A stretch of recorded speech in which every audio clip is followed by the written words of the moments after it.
Final session of the day today is reframing the narrative on the human. If you've been here all day, it's been great actually, because it's actually been quite a thread throughout most of the talks today. But without further ado, I'm going to pass you to Edwin Collier, who's our chair for this session. He's the founder and impact lead for Scientia Scripta, and he will probably tell you a bit more about that.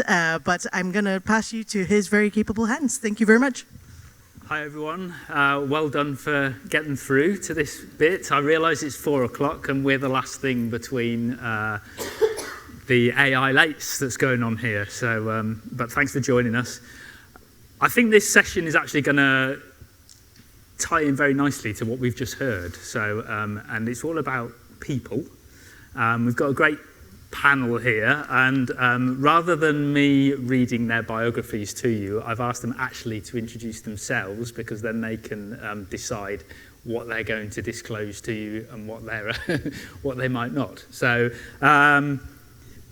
we'll work our way down the line, if that's all right, if you want to introduce yourselves, and then we want to do it a little bit different. I hope you're feeling a bit more energetic than your usual 4 o'clock, because what I quite like to do is, because this is all about humans and reframing the whole narrative around people, we don't just have a panel here, but we have a panel here as well. So I'm hoping we can get a bit of a conversation going in the room. So rather than just a static question and then answers from the panel, let's see if we can have more of a dialogue. I think that would be a nice way to finish the summit. So without further ado, please introduce yourselves. Good afternoon or good evening, everyone. My name is Roshni Limke. I work at the University of Edinburgh. I teach in the business school, which is, I always say this, a very odd location for me. My research, and I'll talk about this in the context of the panel, but my research and my training really is in race and decolonial studies, and that's the kind of perspective that I bring to my interest in my study of technology. Yeah, I'll leave it at that. Thank you. Hello, my name is Eve Poole, and I've written a book called Robot Souls, which is why I'm here today. My background is an odd mixture of theology, capitalism, leadership, and bringing all those together in trying to understand why we have got the design of AI so wrong, and what we might do in understanding more about human design to correct that. Hi everybody, my name is Talit Yaqub. I'm an independent consultant and researcher, primarily focusing on social research related to equalities issues, and that is primarily women's rights and inclusion and anti-racism and how those two things overlap together. All of my work is about how we get people from underrepresented groups into policy making, into policy design, and then implementation. Fantastic, thank you very much. So I thought we'd start with the easy question first. Which is what humankind has tried to be answer for as long as anyone can remember, and that's around what does it mean to be human, and then that's obviously a puzzle that we've been pondering through philosophy, religion, and now we've got AI, which is described in very human ways, and I find myself talking about, oh, the AI knows this and it's decided that, and it's being really anthropomorphized. And I'm just wondering what your views are, particularly maybe if I start with you, Eve, because you've got your book, which is Robot Souls, which is a real, there's this big hiatus between souls and robots, AI making decisions and acting like humans, or that's how it feels sometimes if you're on the receiving end. So what does that do to this narrative around AI and where humans fit into it? Well, I use the concept of the soul because I think it's one that most of us instinctively get, and it predates the religions because it's a sort of philosophical concept around what is it that makes us feel somehow unique, special, and precious. And I think that when you start trying to understand, in contrast to AI, what AI is and what it isn't, and therefore what humans still are, in spite of attempts to copy us in that format, I think a lot of our humanity is about our brokenness, our bugs, our defaults, our junk code, all the kind of rubbish that makes us fail and makes us ultimately die, and would be all the kinds of things that you would sack a robot for. And that junk code, I think, is at the essence of our humanity, because it's also the essence of our greatness and our brilliance, and why we're still here as a species all these years later. Fantastic. Do you have another view? It's a gentle question for 4 p.m. on a Thursday. That's why I kicked off with it, and I'm hoping it's going to trigger some interesting comeback. Thank you for that. I think, from my perspective, who we are is about nuance, complexity. It's about being able to get things wrong. It's about empathy. And that's perhaps why we find where we are with AI at the moment, cold or unfeeling or unable to adjust. And we're seeing the critiques of it more than the opportunities that are within it, because we're trying to create something that actually isn't binary. We're trying to create something that actually, if we're completely honest, if we talk about emotional intelligence, us as humans are regularly trying to get better at that, right? And that's something that I think is a pursuit of all human beings, that are trying to tap into our empathy, trying to understand morality. If we think about, world crises and how we respond to that and the division that's created between human beings, there's a complexity there that we as humans have not understood and have not been able to articulate well. So when we are labeling AI as a decision made or anthropomorphizing that language, it actually is an incorrect position to give to AI, because we're still trying to work out ourselves. And we're on a journey with that, and hopefully getting better at that, whether that's individual or collective journeys, particularly around our moral codes and our ethics. And we don't have something where that can be translated into, because we're still working it out ourselves. So would you argue that we need to find a new vocabulary when we're talking about AI? And have you got any examples of where that's already happening, maybe? I can't give you examples. I think we do need a slightly new vocabulary, because I do think it also creates the fear of what it is, the idea that the thinking and the decision making as if it's an independent entity away from the algorithms and the examples that are put in by humans themselves. So I think there is a new language and vocabulary that's required there, but it needs to be its own entity whilst being closer to the average human. Right now, it is far away where there is money, power, opportunity. It's not alongside your average human, which is where the fear of the unknown comes into this. Fantastic. So you were kind of focusing on humans being the mess, and that's what makes us as people beautiful. And the AI, we've conceived it, and we're trying to use it to fix all our problems, to optimize the way we function. You've looked at the world of work and the whole issue around decolonisation, which is a problem that it's a mess we created and a problem we're trying to fix. How does AI fit into that? And is there a problem, again, with that anthropomorphization? It's not the right time of day to try and say that word, is it? So can I come back to the question of the humans? So, because I would come at it from a slightly different angle, but in a way that resonates with what has already been said. So my interest in the idea of the human comes not from like what really is the human, but rather what has this concept of the human done in our world? What has it activated? And specifically in the context of social difference. So what has it done in the construction of race? What has it done in the construction of gender?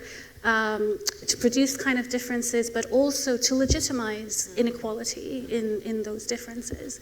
So for me, the question is, how do we understand how it is that the human has been constructed into this supposedly natural phenomenon?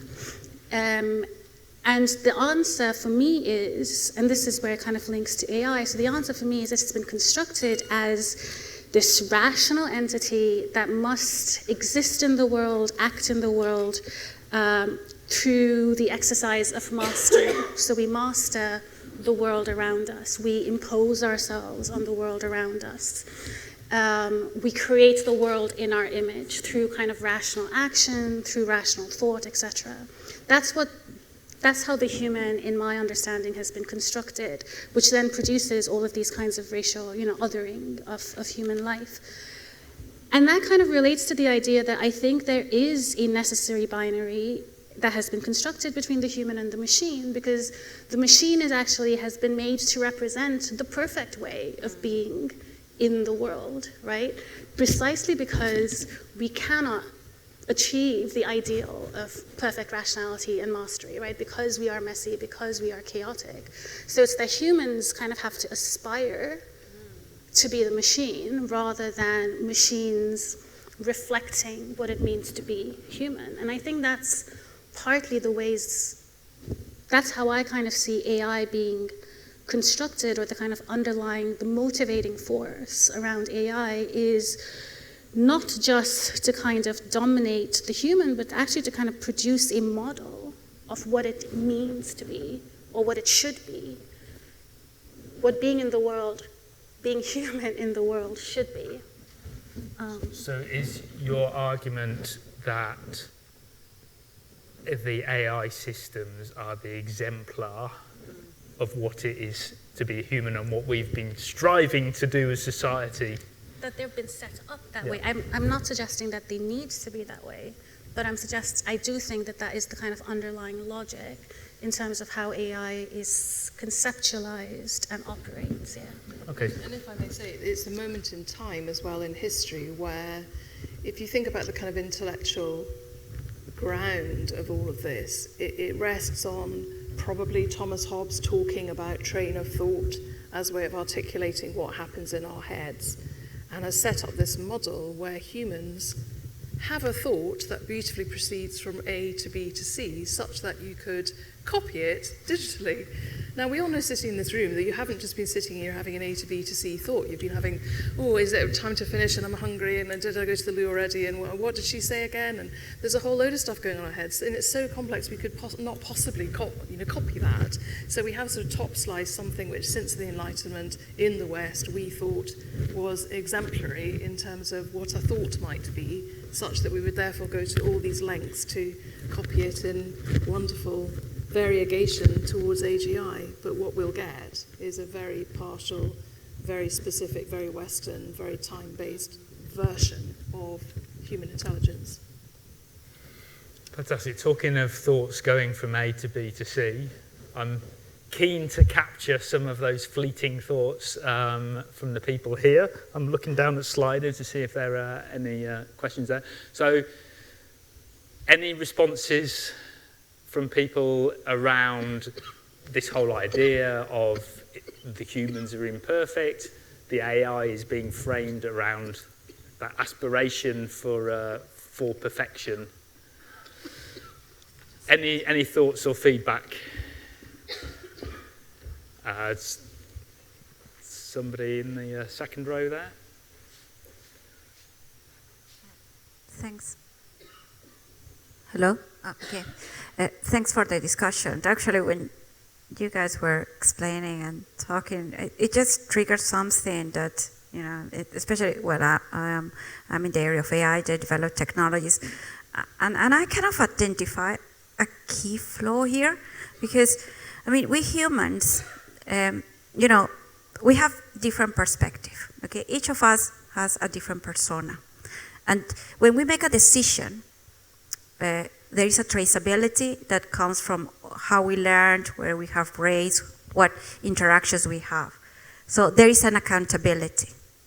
But when we are trying to integrate all this human knowledge in an artificial entity, it's like mixing all these personas and experience and data, because the data that is fed in AI is human data, okay? And some of them are created synthetically. In some way, we're trying to group all that data to produce an outcome, okay? And I think one of the challenges that we have with traceability is the outcome is a mix of different perspectives, So how we can build some democratic agreement within an artificial entity and giving the power to make decisions when there is not that accountability and traceability. I think,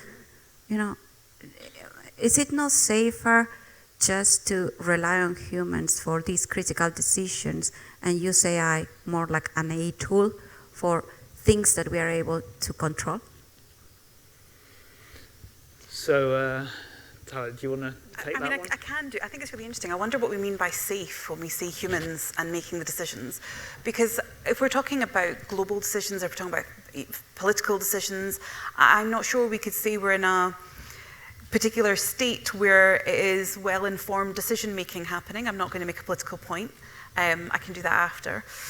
But it's really about what we mean by safe, because even if we were to try and translate some of our democratic processes, it wouldn't be all that democratic. How many people actually are well informed about the processes that we have within our democracy and therefore our policy making? We're actually, as individuals, really far away from the big decisions that are being made. So even if we were to only have AI as a tool, and we were to rely on, I don't particularly love the phrasing, but the 1% to make those decisions, actually I don't think any of the decisions are safe. So really what we need is both the democratization of our society and the democratization of AI happening at the same time. We can't, what we are unable to do at the moment is to embed that practice, because we don't actually have that practice in our policy making between nations currently. I think it's really fascinating how much of I know that there was a conversation being had, Rishi Sunak was trying to lead a conversation about regulation of AI. And I always come back to the people who are making those decisions actually don't have very much knowledge about technology, AI, ethics. I always come back to, does anybody remember watching the Senate hearing with Mark Zuckerberg? It was embarrassing. It was genuinely embarrassing because there were low-ball questions being asked and no accountability, because actually those who have the ability to do the accountability don't have the knowledge. So there needs to become a democratization both of how we do AI and how we do society full stop. And then one will, I think, transfer well into the other. I think I've got sort of two levels of worry about this. One is, I think, fixable but complicated. The other one, I think, is terrifying. So a lot of the AI that we are currently concerned about and currently trying to regulate is the AI we can imagine. And the tricky thing about AI is that it's mainly in private hands, so we really have no idea what's there. They released ChatGPT so we could train it for them, so we know about that, but we don't know what else is there. So in terms of the black box deterministic AI, there are huge issues about garbage in, garbage out, about bias, about bad users, about who should trust what data in terms of decision making. And I think that is not to be underestimated. It's a really difficult problem. But I don't think it's really the problem that should be keeping us awake at night. I think it'll create a lot of jobs and it'll create a lot of enthusiasm, and hopefully we'll fix it.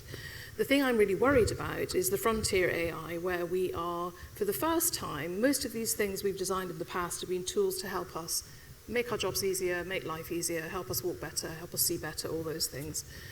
It's such that you could use it as a tool and make a decision on the back of it. The problem with artificial general intelligence and a lot of the more kind of frontier AIs is they are being designed specifically to try and replace us, which is a new thing, by giving them foundational design in terms of neural networks and deep learning that allows them to learn from scratch, reprogram at will, essentially be autonomous. Now, that is a completely different sort of thing if you're talking about regulation, if you're talking about any of those things, because we know this from our kids. The second they poodle off to school, you've lost them, because you can't sort of sit there and, say, do this, if that, whatever. But we're expecting the world to unite and be able to regulate something that's not very regulatable.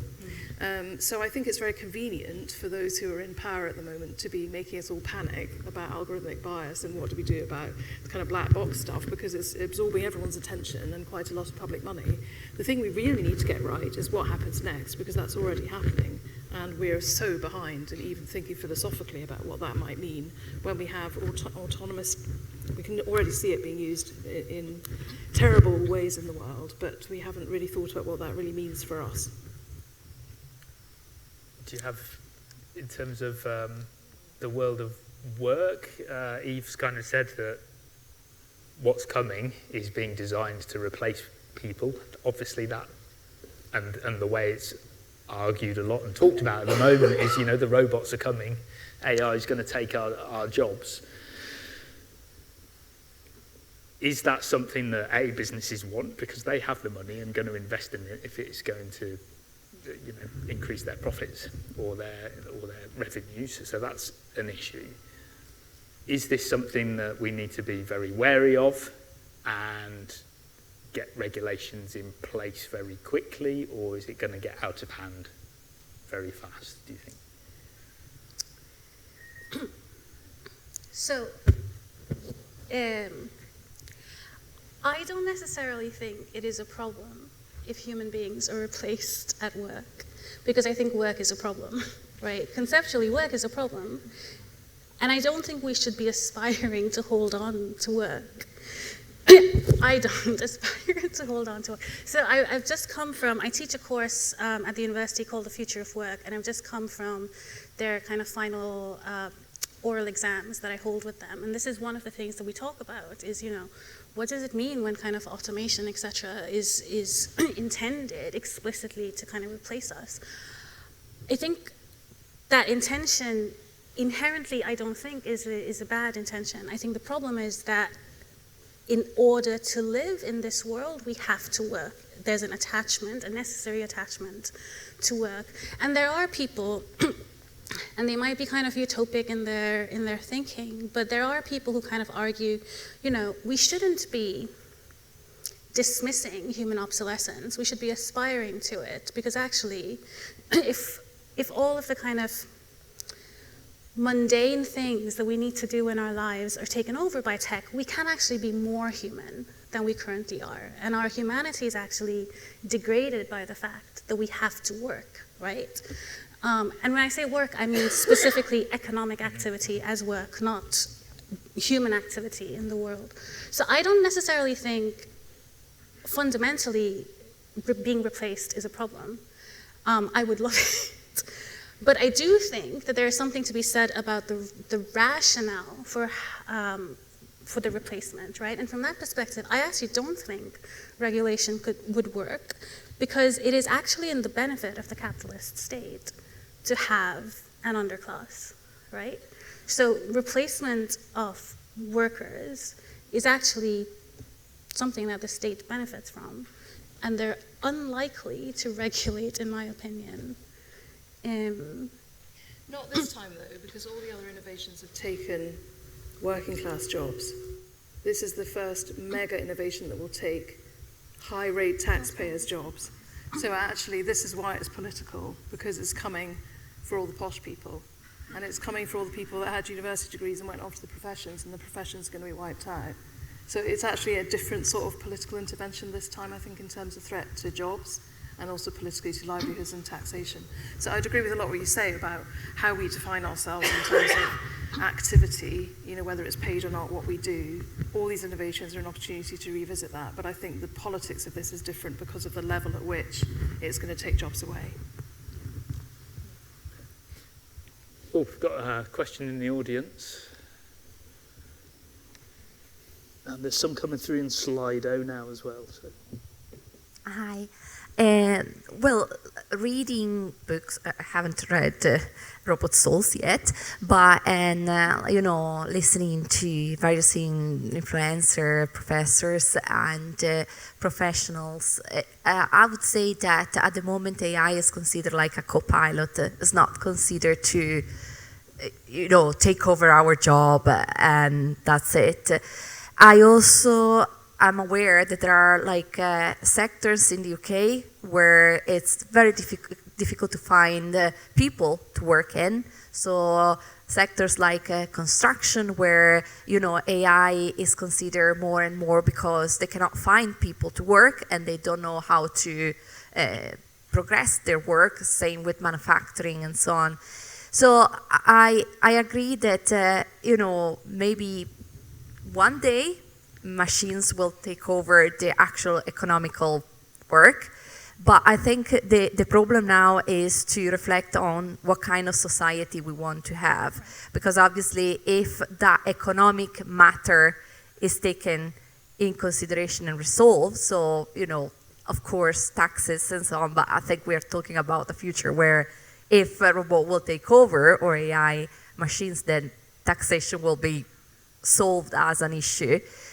what kind of society we want to have when maybe one day we will be living with, robots or AI machines or AI people, I don't know, something like that. So it was really interesting, the discussion about democracy and the fact that, democratization of AI and democratization of, our politicians and countries is very important, especially this year with all the election taking place in the world. So I'm just maybe thinking and dreaming of what kind of society we could build, and just wondering whether you have had some reflection on this. So can I develop that question just one step further? It's maybe you could share with us your vision for the future and how AI might affect it, but also where is the thinking happening about what that future might look like in the context of the incredible growth of AI and how it's being embedded everywhere so fast? Do you know what's really interesting is in the question that you posed, you talked about AI and maybe it takes over the jobs and that solves the issue of taxation. And the first thing I thought was, taxation is what pays for social good and public good. And if that's the consequences and it's in the hands of those who are wealthy and powerful, what does it mean for those who are most vulnerable in society?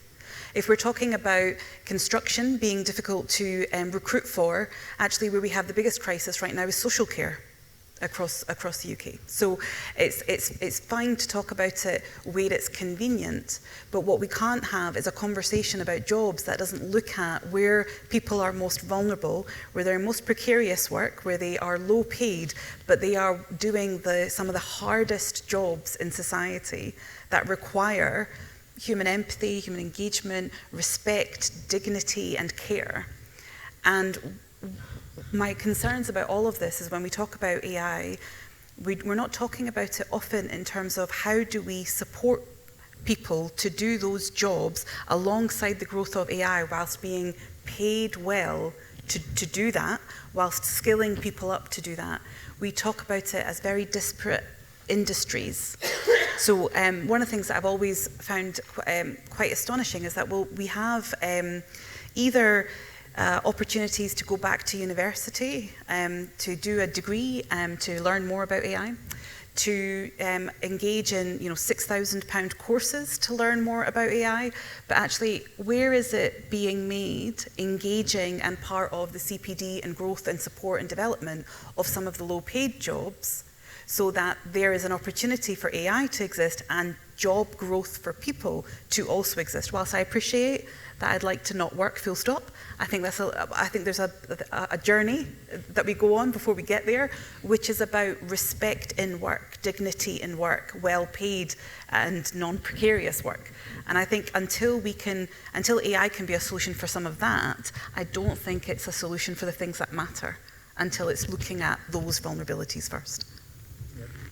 It's also quite a threat that I deal a lot with education, both sort of primary, secondary, university, and thinking about going into work, leadership development.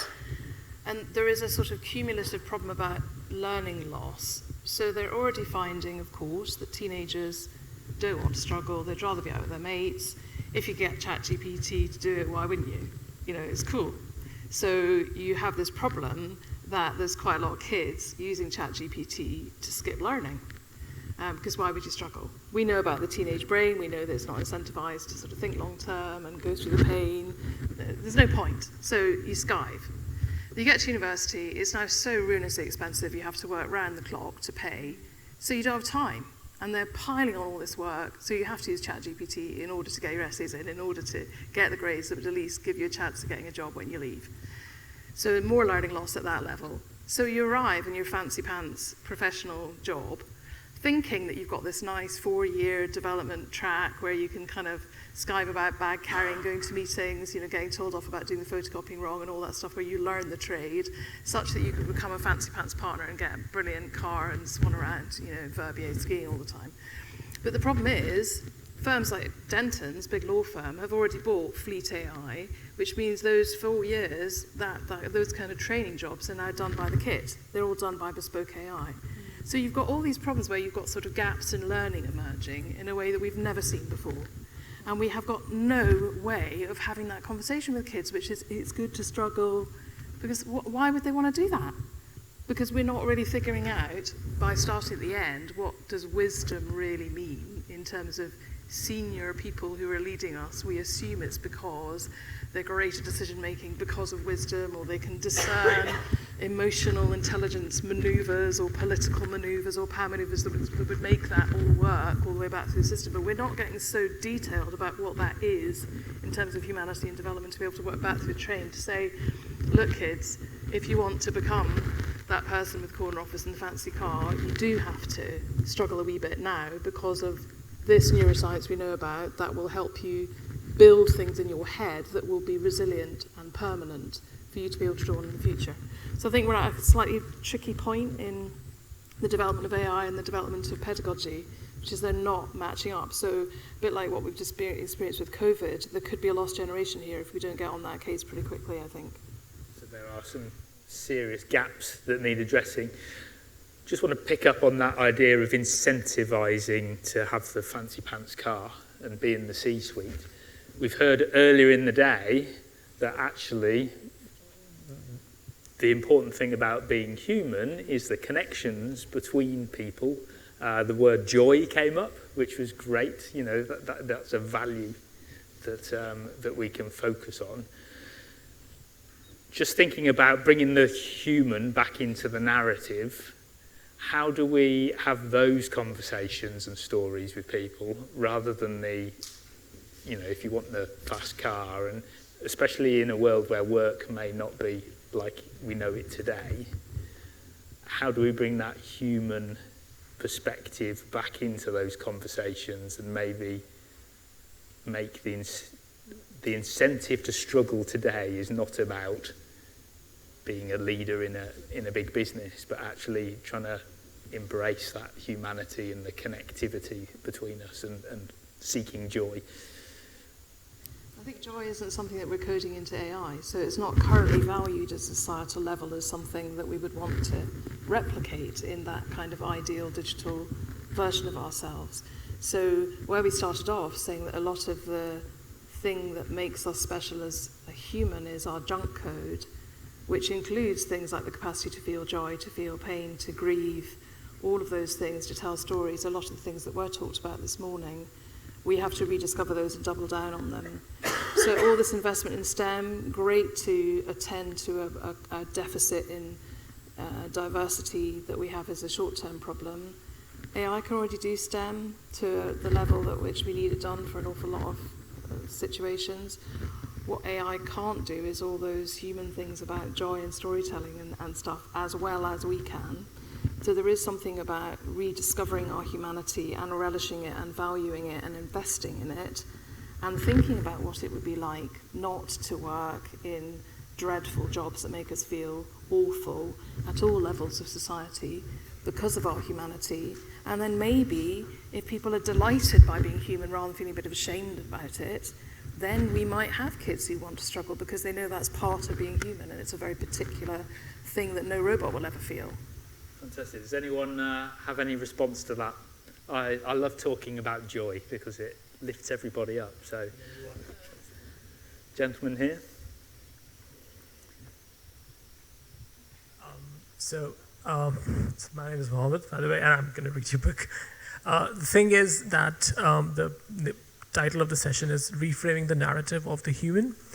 And I feel, and it's gotten quite political and, you know, it be more philosophical. I think that word human might be sort of leading us astray a little bit, and I just want to trouble that because it's true that currently AI cannot do art very well. It cannot compose music.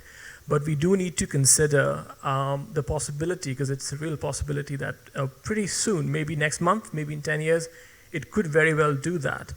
And I feel that us constantly asking this thing, that, oh, what makes us human, is I think we are grasping at something which we know will eventually slip from us. And if a good example can be the way we think of animals, non-human animals, right? They're not human, but they're often treated as family members in many households. So if we replace that word human with, say, just sentient beings, and if we, for a second, just leave the politics and maybe let's imagine a future where everything works out and we are surrounded by sentient beings, right? Whether artificial, maybe not, maybe there's a world there that distinction ceases to matter. And that could be a world where there's a lot of understanding, a lot of empathy, a lot of joy, whether on a biological substrate or on a silicon substrate. And I think we at least need to consider that that is actually a delightful possibility. I think it's been great listening to everything today, but I think it has been a little bit doom and gloom. And we need to think that there is a wonderful future in the offing. Maybe none of us will be around to see it, but we do need to plant the seeds for those trees, and we never sit in the shade of, really. So it's just that I think that word, our insistence on the word human is it's too anthropocentric. That word. That word. That's it. Just a provocation, really, and please respond. Thank you. That's lovely, and I'll ask you about whether you see that future. I just want to tie it into a question from Sarah on Slido, who says, can we separate the human or sentient being and the machine as a binary distinction? And does AI change the kind of the human AI, human machine? Do you think that's shifting and maybe towards this idea of sentience? That's a possible future. Let's explore it. So I'm going to be honest. You lost me at let's not be political, right? And the reason for that is because everything I do is every decision we're making, every space we're in, who owns what, where the money comes from, what the accountability is, what the structure is, and that's the space I operate in. Right? So I find it quite difficult because the political is personal, the personal is political. These things are so deeply connected to one another, you can't unconnect them.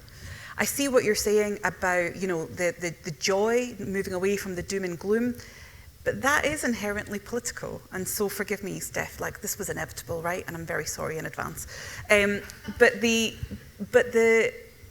opportunity to not be in a space of doom and gloom depends on the trust you have of the systems around you that will enable and create the space and the systems that will then pursue AI. The ability to have the time and the capacity to pursue joy depends on the politics of the economy that gives you the space and the freedom to pursue joy, changing what the workplace looks like. So I guess what I would say is yes, in an ideal world, I think being able to look at this from the perspective of what is joy, how do we pursue that, move away from the doom and gloom.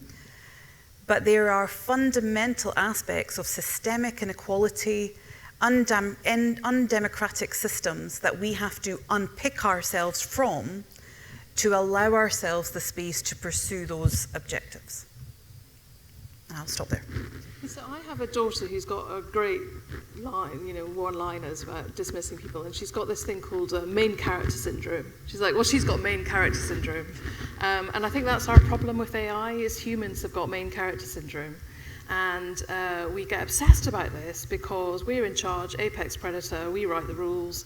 But when you start trying to really explain what a human is, where we started off today, particularly when you look at our protections in law, it's quicksand, really. So you're right, we've started awarding rights to animals. We give lesser rights to children, lesser rights to animals, because they're a wee bit like us and we can kind of tell that they can feel things.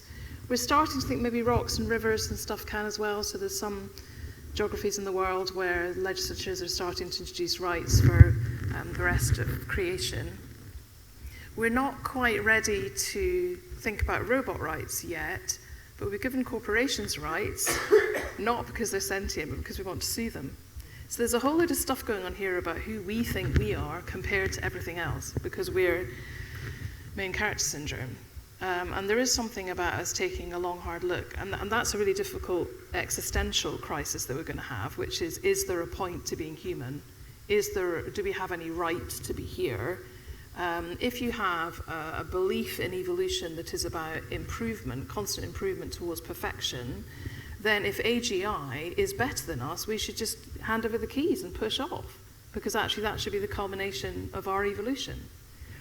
But if you don't like that, then we have to get busy thinking about, well, who are we? Such that we should have resources spent on us and not give all our land use over to creating solar panels for AI. Because at the moment, 40% of the UK is used for farming to feed us. And there will become a point where actually we'd rather feed the robots than feed us, because they're more economically useful. Then there's going to be a fight, isn't there? We'll all be eating pills. So there's something really interesting about us getting ready now to have that conversation. Is main character syndrome okay or not? Because if it is okay, I don't know, is it okay? We need to be thinking about making sure we're very, very clear on that and defending it in law. If it isn't okay, then we need to start thinking about what rights means across all the types of thing you talked about, who may be sentient or not, but may deserve protections of some court, of some sort. You, in your future of no work and maybe surrounded by sentient beings? So I have two responses. I agree with you. I think there is something to be said about our investment in the idea of the human. And I think defining what the human is kind of boundary-making activity, right? When we define what it is to be human, we're also saying what it is not to be human, and therefore how we're different from everything that appears other. So I do think that we need to get over the main character syndrome, right? I agree with that. I think in terms of, there was an earlier question about sort of what kind of society should we be aspiring to? And I think that relates to your question about joy. I think, so oftentimes in this context, when we think about joy, we think about it in the context of what can we do that brings us happiness, rather than what do we already do that brings us happiness and joy. So one of the things that I talk about with my students in terms of what kind of society we want to build, and they kind of see this very instinctively as well, is all kinds of activity that are currently devalued, that are not seen as valuable. If we revalue those, that is a joyous society, right? So everything from childcare to being whatever, involved in transportation, or being a garbage collector, or being a nurse, all of the things that are economically devalued, if we revalued them, those are exactly the things that produce community, they produce social relations. And joy is in social relations, I believe, right? So we don't need to go to the movies or a concert and say that's where joy happens. Joy happens in like how we interact with each other, how the possibilities of being with each other. And I think that question about how can we be not just with other quote unquote humans, but how can we be present in the world, interacting with entities in the world, that is about revaluing that which has been devalued, and that is the source of joy. So I'll just give an example, and it's a very trite one, but when I just said I kind of do this oral exam for my students, essentially we have about 25 minutes to half an hour to talk about their final project, right? We just have a conversation about it. And for me, going into it, I do this for like 20 hours over 2 days, right? It's incredibly stressful. Going into it, it's very nerve-wracking. But actually, when I come out of it, it's I feel really elated, right? Because it's amazing to just have conversations with students. And 90% of the times, the students are laughing and they're smiling and they're enjoying it, right? So for them too, I think, it has a kind of joyous texture, character, something, right? But it's in the context of a university. It's in the context of an academic course. But just being able to kind of be with each other and talk to each other changes what it is that becomes possible there. And I think that matters. And I think that is very easily replicable if we begin to value that which we don't currently value. Steph.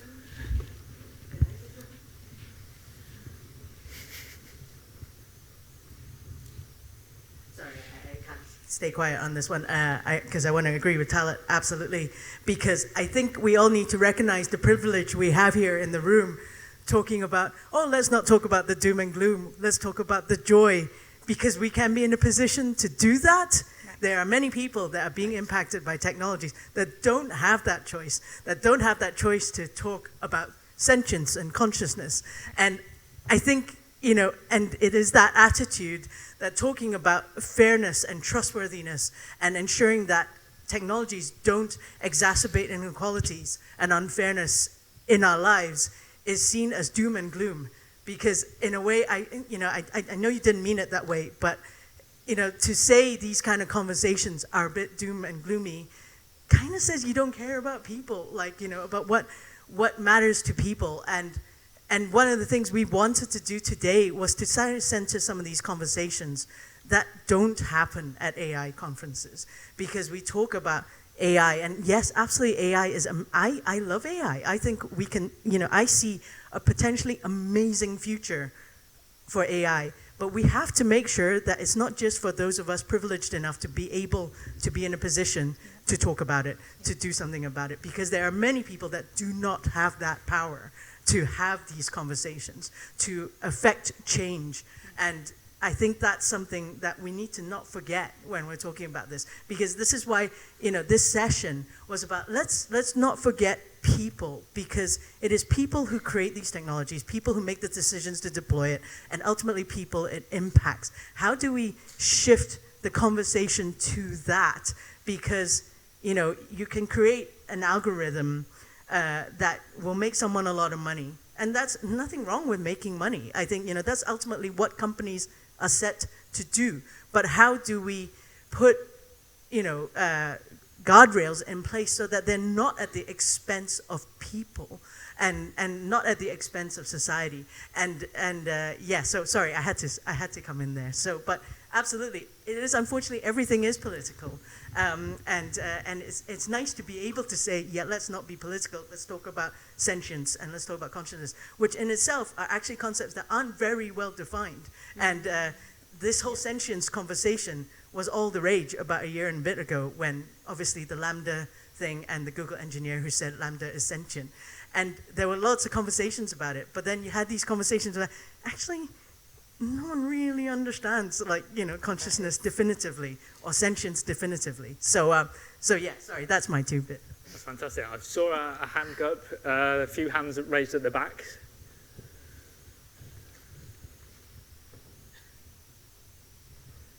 You mentioned there that there's nothing wrong with making money, but it seems to me that what we're doing is valuing money, and then Rachel Caldecott mentioned that this morning as well. It's all about money. So how do we devalue money so that we can value everything else, or how do we start trying to take it out of the equation? So how would you like to redesign the current economy and our economic models? I think the point about work really helps. During COVID, there was an amazing window of opportunity to do universal basic income, because we were kind of doing that. We do it with child benefit, we do it with pensions, we were doing it a little bit with furloughs, so there was a window where we could have politically got away with that in a way that is very hard to pull off. And actually that's the model we need to be moving towards, which is that if we're not getting into this weird competitive race about corner offices and fancy cars, then money isn't valuable in the same way. And there are lots of societies where money isn't valued in the way that we value it in the West. So I think there is something about, the thing that's giving me huge joy, talking about doom and gloom about AI, is how really hard we are to copy. Because every time you try and figure out how do you move your eyes, how do you even explain that colour, how do you do anything? It's really bloody hard. You have to have oodles of algorithms and millions of pounds of investment, because we're really clever. Our design is extraordinary. And I think the great side effect of trying to copy ourselves is to think, we're amazing. And so I think we may rediscover ourselves in the sheer complexity of our design, such that we're trying to copy bits of it and then getting stuck because it doesn't work if you don't appreciate all the rest of it. And that's just consciousness. What about subconsciousness and unconsciousness, which is actually where all the heavy lifting goes on? It's very exciting. In terms of your point there about, how do we redesign the economy, there's a lot of those conversations happening at the moment, and that's what the kind of Wellbeing Economy Alliance in Scotland is about. But there's a big asterisk I put next to that, because what tends to happen with those big concepts is that they are picked up by governments and put into government, and it's the headlines and the superficial parts of it that are used to be able to articulate those ideas. We see the same thing with just transition at the moment, whilst giving the green light to new oil fields, none of it makes sense. But the reality is that actually the concept of a wellbeing economy, the concept of things like a happiness index, are about changing what it is that we value, moving away from GDP, moving away into joy and happiness and health. There's multiple different versions of that and frameworks of that exist. But what needs to happen is and I've said this again, but the public ownership of those concepts to be able to implement them well, rather than them becoming co-opted ideas which are just a sprinkling of good over the same status quo economy that benefits a very small minority. Thank you. There was one hand at the back. We've got time for a very quick question and then one sentence answers before we wrap up for the day. I guess I was going to just bring us back a little bit to that idea of anthropomorphization and how we kind of, it's almost used as a bad word, like, oh, we're just anthropomorphizing an animal, a tree, an AI here. But at the same time, for a lot of people who are not privileged enough to be in this room, that is a vehicle for understanding. Because it's a way of looking at the world through something that we very intuitively get, and that's the messiness of being a human. And I guess what we struggle with a lot is almost the opposite idea. Like the data that are being fed into AI, whichever type of AI we talk about now, they really intimately reflect humans, okay, in a way that we made up, like categories and measurements. But they really reflect us. And there, the problem almost comes from the inability to sort of anthropomorphize or kind of, see ourselves in that data so that we stop treating each other as, a number or something that's been generalized. So I guess I'm just always quite interested in this almost swear word character of anthropomorphization, where it's almost seen as something we shouldn't be doing because we can rationalize it and we can, put all these interesting explanations on it, where perhaps something that comes with that, intuitive understanding or just that empathy that anthropomorphization brings might actually be that little thing that we are missing, and it's perhaps a part of that, I guess, the moral question in it. I don't know if you have any reflections on it, if you would agree, disagree strongly. Any quick final thoughts to wrap up our session? Well, I could kick off with that. We're doing some decluttering at the moment, and my kids have got to the stage where they've got massive carrier bags full of toys from that phase where they just collect millions of them. And it's ridiculous. We've got ridiculous numbers of toys. But they're their wee friends because they've anthropomorphized them. And they're the people that they've learned with and palled around with them when they've been lonely at night, they've had them in their bed. So actually that's a really important part of being human, that we just do that. All these people in old people's homes who've got these fake seal things, they love them, they want to be buried with them because they're their mates. They've been helpful and they've palled them along. So I don't think we're going to stop that anytime soon, but being a bossy mummy, I don't like it if they make friends with the wrong people who are going to do them harm. And so I'm interested in how we can make friends with good AI. How do we get the design of AI right so that it would be a good thing to anthropomorphize it? And the whole narrative, it's the doom and gloom thing, is about fear. They're going to take over, we're going to be toast. Actually, what would happen if we just loved AI and we thought it was the most brilliant wheeze in the world? Because in the way that we love our kids and we do everything we can to see them flourish, and we've got generations of parenting smarts in our species, why aren't we piling all that into what we're doing with AI? Because we know how to do that. Well, I just, where we said generations of parenting and we know how to do that, it's really do we? And I think there's a little bit of a, I think there's a, I think there's, yeah, I think there's some evolving that needs to happen in the parenting side of things as well. But there's, but I do agree with that, and I agree with the fact that I don't think there's anything inherently problematic about it. But whilst it exists in a space of being untrustworthy and something to be feared, then actually that makes the problem worse. And so the point comes back to, rather than it being something done to, it being something done with a vast majority of people, and rather than it being top down, we need to get into the most marginalised and vulnerable communities for them to have access, investment in opportunities to engage in this better. Then it actually, the language is for them to define as opposed to for us to define for them, which is what's happening at the moment. I'd agree with that. I think, just very simply put, I think we need to kind of not be so concerned in terms of how we respond to AI, in terms of how it develops, but rather think about, yeah, how it is that we want to live in the world and the kind of world that we want to construct. And how then do we create AI that we can be friends with? But yeah. Fantastic. Well, thank you for such a stimulating discussion.